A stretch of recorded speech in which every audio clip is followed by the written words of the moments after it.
All right, so let's do a problem involving bearings.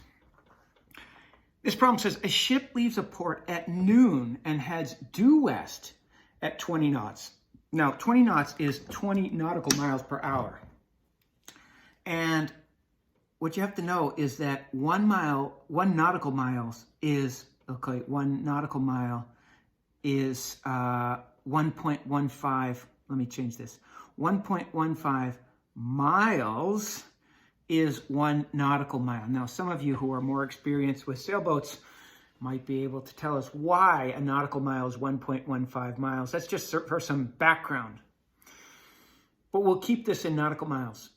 Due west at 20 knots. So the boat goes 2 hours. If you leave at noon and at 2 p.m. you change course, then we know that distance equals rate times time. So the distance is, the rate is 20 knots times 2 hours gives us 40 nautical miles. So we went 40 nautical miles in this direction here, due west. All right. Now, what's very helpful, I think, with any type of directional problem is to draw your north, south, east, west lines through your vertices here. Because it says at 2 p.m., so after 2 hours or 40 nautical miles of traveling, we changed course from due west. So if this is our starting point, we went due west in this west direction. So if I put north, south, east, west lines over here, you can see we're going due west, and then we changed to north 54 west. So north 54 west means that this angle here is 54 degrees.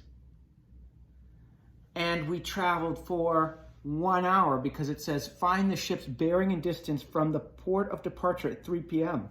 So 1 hour later, distance equals rate times time. 20 times 1 hour will give us 20. So that implies here that this distance is 20 nautical miles right here. All right. So we can go about this. Now, what are we looking for?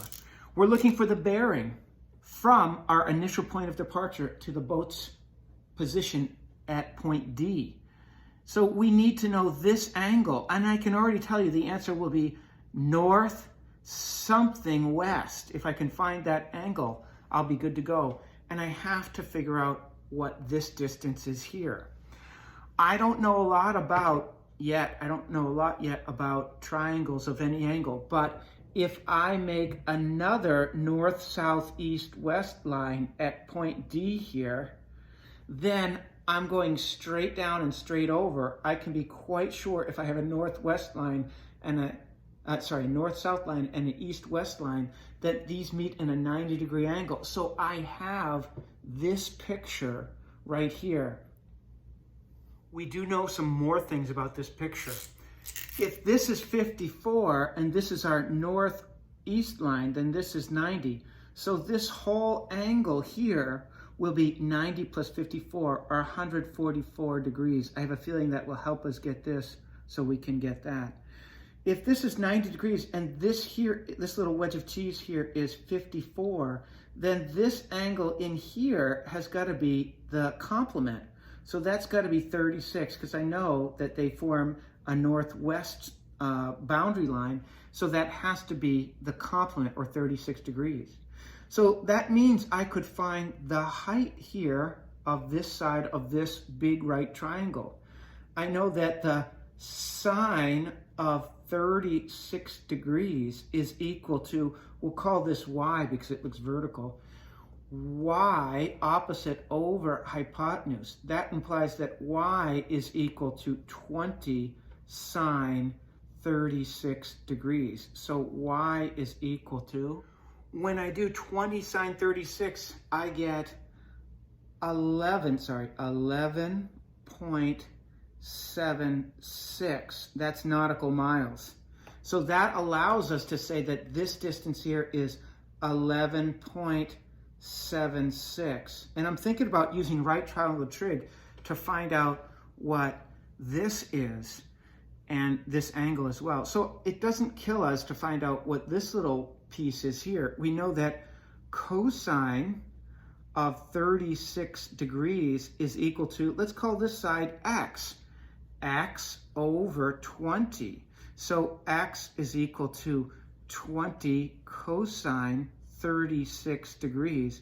So x is 16.18 nautical miles. So this little distance here is 16.18, nautical miles. Now I have adjacent and opposite. I certainly could find out what this side is using the Pythagorean theorem. So to find out this side, we'll call this side C. I know that a squared plus b squared equals c squared. And this is 40 plus 16 is 56.18 squared plus this side is 11.76, 11.76 squared, and that's equal to c squared. So if I want c, if I square root both sides, if I square root both sides, that will give us this hypotenuse here. So when I do this, I get c is equal to, I get 57.40 nautical miles. So that answers the question, find the distance from the point of departure, all right? So I have all my work to find this and this. I'm gonna erase that down there because I've got my distance. Now I just need the angle. So unfortunately, I have to rely on calculated values. So what I'm gonna say is, here's our angle theta. I've got this right triangle that I've created, and I know that I can use right triangle trig. Tangent theta is opposite 11.76 over adjacent. That's 16.18 plus 40 is 56.18. So that implies that theta is inverse tangent of 11.76 over 56.18. So note what we just found here when we put in our calculator. We get 11.8 degrees. That means this angle here is 11.8, but that's not our answer. We want the bearing. So 90 degrees minus 11.8 will give us 78.2 degrees here. 78.2 degrees here. So the bearing is north 78.2 degrees west, and the distance is 57.40 nautical miles. We found both the bearing and the distance.